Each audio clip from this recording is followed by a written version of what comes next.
ഗാസയിൽ രാജ്യാന്തര സേനയെ നിയോഗിക്കാനുള്ള യു.എസ്. പ്രമേയത്തിന് അംഗീകാരം നൽകി ഐക്യരാഷ്ട്ര സംഘടനയുടെ രക്ഷാസമിതി. ഡൊണാൾഡ് ട്രംപിന്റെ ഗാസ സമാധാന പദ്ധതിയെ ശക്തിപ്പെടുത്താൻ തയ്യാറാക്കിയ യു.എസ്. പ്രമേയത്തിന് അനുകൂലമായി അംഗങ്ങൾ വോട്ടു ചെയ്യുകയായിരുന്നു.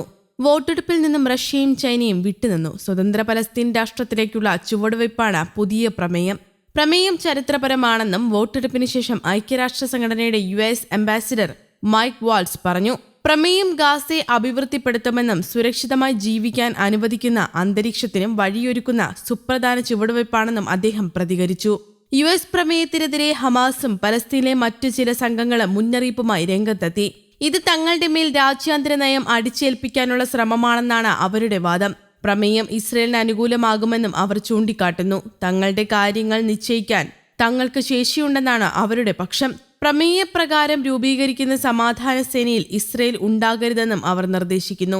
ഗാസയെ സൈനിക മുക്തവും ഹമാസിനെ ആയുധമുക്തവുമാക്കണമെന്നാണ് ഇസ്രയേലിന്റെ പക്ഷം. ഇത് സാധാരണ നിലയിൽ നടക്കില്ലെങ്കിൽ കഠിനമായ മാർഗങ്ങൾ കൈക്കൊള്ളണമെന്ന നിർദ്ദേശവും ബെഞ്ചമിൻ നെതന്യാഹു മുന്നോട്ട് വയ്ക്കുന്നുണ്ട്. അതേസമയം കൂടുതൽ പലസ്തീനികളുമായുള്ള ചാർട്ടേഡ് വിമാനങ്ങളെ സ്വീകരിക്കാനില്ലെന്ന് വ്യക്തമാക്കി ദക്ഷിണാഫ്രിക്ക രംഗത്തെത്തിയിരുന്നു. ഗാസയിൽ നിന്ന് യാത്രാരേഖകളോ ഒന്നുമില്ലാതെ 153 പലസ്തീൻകാർ ദക്ഷിണാഫ്രിക്കയിലെത്തിയ സംഭവം വലിയ വിവാദമായതിനു പിന്നാലെയാണ് ദക്ഷിണാഫ്രിക്കയുടെ പ്രതികരണം. ഏതാനും ദിവസങ്ങൾക്ക് മുൻപ് ജോഹനാസ്ബർഗിലെ OR താംപോ അന്താരാഷ്ട്ര വിമാനത്താവളത്തിൽ എയർ ഫ്രാൻസിന്റെ വിമാനത്തിലാണ് 153 പലസ്തീൻ സ്വദേശികളെത്തിയത്. ഈ വിമാനം ഗാസയിൽ നിന്നും വെസ്റ്റ് ബാങ്കിൽ നിന്നും പലസ്തീൻകാരെ ഒഴിപ്പിക്കുന്നതിനുള്ള ഗൂഢാലോചനയുടെ ഭാഗമെന്നാണ് ദക്ഷിണാഫ്രിക്കയുടെ വിദേശകാര്യമന്ത്രി റൊണാൾഡ് ലമോള തിങ്കളാഴ്ച പ്രതികരിച്ചത്. എന്നാൽ ദക്ഷിണാഫ്രിക്കയുടെ ആരോപണത്തെക്കുറിച്ച് ഇസ്രയേൽ പ്രതികരിച്ചിട്ടില്ല.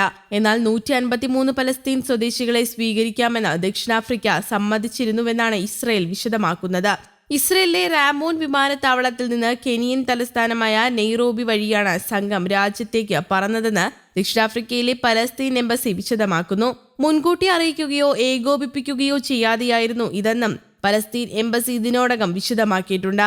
ഗാസയിലെ പൗരന്മാരുടെ അവസ്ഥ ചൂഷണം ചെയ്യപ്പെട്ടുവെന്നും രജിസ്റ്റർ ചെയ്യാത്തതും തെറ്റിദ്ധരിപ്പിക്കുന്നതുമായ ഒരു സംഘടനയാണ് ഇതിന് പിന്നിലെന്നും പലസ്തീൻ കുടുംബങ്ങളിൽ നിന്ന് പണം പിരിച്ച ശേഷം നിരുത്തരവാദപരമായി ദക്ഷിണാഫ്രിക്കയിലേക്ക് അയച്ചുവെന്നാണ് ദക്ഷിണാഫ്രിക്കയിലെ പലസ്തീൻ എംബസി വ്യക്തമാക്കുന്നത്. വ്യാഴാഴ്ചയാണ് കുട്ടികളും സ്ത്രീകളും ഉൾപ്പെടെ 153 പലസ്തീൻകാരുമായി ചാർട്ടേഡ് വിമാനം ദക്ഷിണാഫ്രിക്കയിലെത്തിയത്. രാജ്യത്തേക്ക് പ്രവേശനം നിഷേധിച്ചതോടെ ഇവർ മണിക്കൂറുകളോളം വിമാനത്താവളത്തിൽ കുടുങ്ങിയിരുന്നു. വിസയില്ലാതെ 90 ദിവസത്തേക്ക് ദക്ഷിണാഫ്രിക്കയിലേക്ക് യാത്ര ചെയ്യാൻ പലസ്തീൻ പൗരന്മാർക്ക് അനുമതിയുണ്ട്. എന്നാൽ വ്യാഴാഴ്ച എത്തിയ ആർക്കും തന്നെ യാത്രാരേഖകളോ മറ്റു രേഖകളോ ഇല്ലാത്തതാണ് വലിയ രീതിയിലെ ആശയക്കുഴപ്പത്തിലേക്ക് വഴിതെളിച്ചത്. പിന്നീട് ഒരു പ്രാദേശിക ചാരിറ്റിയുടെ ഇടപെടലിനെ തുടർന്ന് സംഘത്തിന് വിമാനത്താവളത്തിൽ നിന്ന് ഇറങ്ങാൻ അനുമതി നൽകുകയായിരുന്നു. ഈ നടപടി സഹാനുഭൂതിയും അനുകമ്പയും കൊണ്ടാണെന്ന് ദക്ഷിണാഫ്രിക്കൻ പ്രസിഡന്റ് സിറിൽ റാമോഫോസെ വിശദമാക്കുകയും ചെയ്തിരുന്നു. ഗാസ വിടാൻ പലസ്തീൻ സ്വദേശികളിൽ സമ്മർദ്ദം ശക്തമാണെന്ന് വിവിധ മാധ്യമങ്ങൾ റിപ്പോർട്ട് ചെയ്തിരുന്നു. ഇസ്രയേൽ അധിനിവേശത്തിന് പിന്നാലെ 40,000-ലേറെ പലസ്തീനികളാണ് ഗാസയിൽ നിന്ന് ഒഴിഞ്ഞുപോയത്. ശേഷിക്കുന്നവരെ ചൂഷണം ചെയ്ത് പണം വാങ്ങിയ ശേഷം ഇത്തരത്തിൽ മറ്റ് രാജ്യങ്ങളിലേക്ക് കയറ്റിവിടുന്നതായും റിപ്പോർട്ടുകൾ നേരത്തെ വന്നിരുന്നു. ജെറുസലേമിൽ വേരുകളുള്ള അൽ മജ്ദ് ഇത്തരത്തിൽ ഗാസയിൽ നിന്ന് പലസ്തീനികളെ തുടച്ചു മാറ്റുന്നതായി ആരോപണം ശക്തമാക്കിയിരുന്നു. അൽ മജ്ദിന് ഇസ്രയേലുമായി ബന്ധമുണ്ടെന്നും അൽ മജ്ദ് ഗാസയിൽ നിന്ന് പലസ്തീനികളെ ഒഴിപ്പിക്കാൻ സഹായിക്കുകയാണ് എന്നാണ് ദക്ഷിണാഫ്രിക്കയിലെ NGOകൾ അവകാശപ്പെട്ടിരുന്നത്. പലസ്തീൻ ഇസ്രയേൽ വിഷയത്തിൽ ദക്ഷിണാഫ്രിക്ക പലസ്തീനെ ശക്തമായി പിന്തുണച്ചിരുന്നു. ഇസ്രയേൽ ഗാസയിൽ വംശഹത്യ ചെയ്യുന്നുവെന്ന് UN കോടതിയിൽ ഉന്നയിച്ചതും ദക്ഷിണാഫ്രിക്കയായിരുന്നു. വ്യാഴാഴ്ച രാജ്യത്തെത്തിയ വിമാനം പലസ്തീനികളെ ലോകത്തിന്റെ വിവിധ ഭാഗങ്ങളിലേക്ക് മാറ്റുകയെന്ന നിഗൂഢമായ അജണ്ടയുടെ ഭാഗമാണെന്ന് റൊണാൾഡ് ലമോള പ്രതികരിച്ചിരുന്നു. എന്നാൽ ഗാസയെ വിഭജിച്ച് ഇസ്രയേലി അന്താരാഷ്ട്ര സൈനിക നിയന്ത്രണത്തിലുള്ള ഗ്രീൻ സോൺ നിർമ്മിക്കാനുള്ള വൻ സൈനിക പദ്ധതിയുമായി അമേരിക്ക രംഗത്ത് വന്നതായും റിപ്പോർട്ടുകൾ പുറത്തു വന്നിരുന്നു.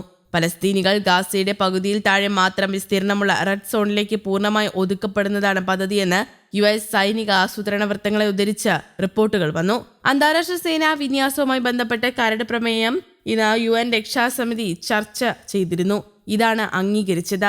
സ്വതന്ത്ര പലസ്തീൻ രാഷ്ട്രത്തെ എന്തുവില കൊടുത്തും ചെറുക്കുമെന്നാണ് ബെഞ്ചമിൻ നെതന്യാഹു ആവർത്തിച്ചതും. News desk, Kerala Kaumudi.